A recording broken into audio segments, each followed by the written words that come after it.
important thing. I see so many folks who abort their nutrition that would have saved their life because their friends or family said you're getting too thin. Meanwhile, friends and family are overweight and have diabetes and high blood pressure.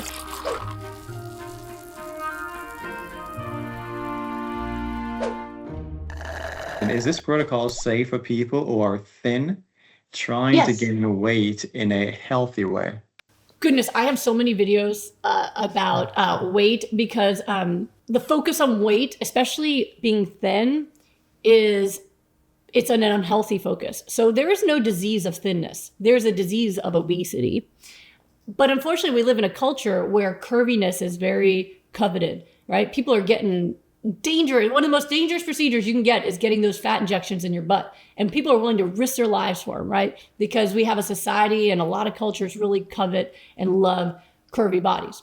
But healthy bodies are actually thin bodies, low body fat bodies. So that's number one. Number one, we have to change that. Number two is your healthy weight is your weight when you're healthy, right? So for a lot of folks, they might like how they look at 120 pounds, but they're going to be really fit and healthy at 110. And so that's their weight, right?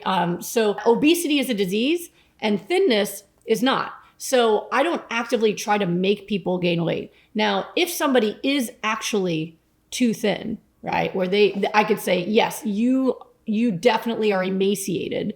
Those people are starving, right? And so hyper-nourishment is an intentional overdose in nutrition. And so I have had people who were emaciated because of their disease, who then gained weight because the disease went away. There was one person I can think of with lupus and Sjogren's and Lyme's, and she gained 7 pounds.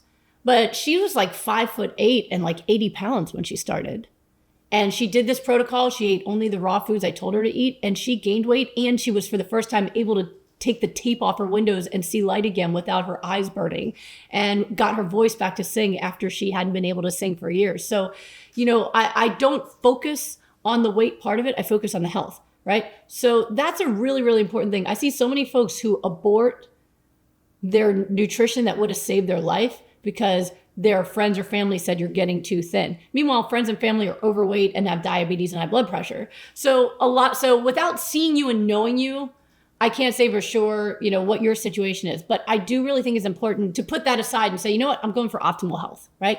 Now, you can gain weight in a healthy way. My husband, in his book, he has a whole bodybuilding regimen.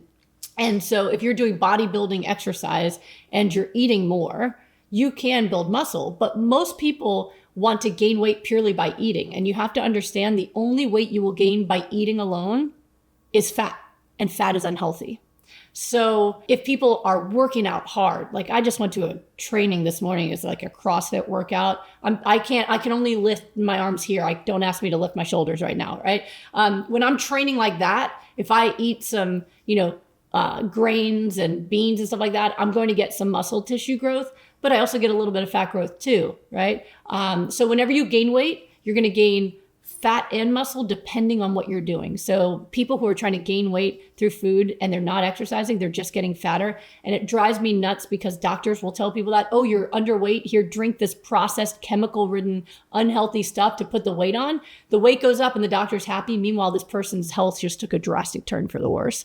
So it's dangerous to focus on weight gain.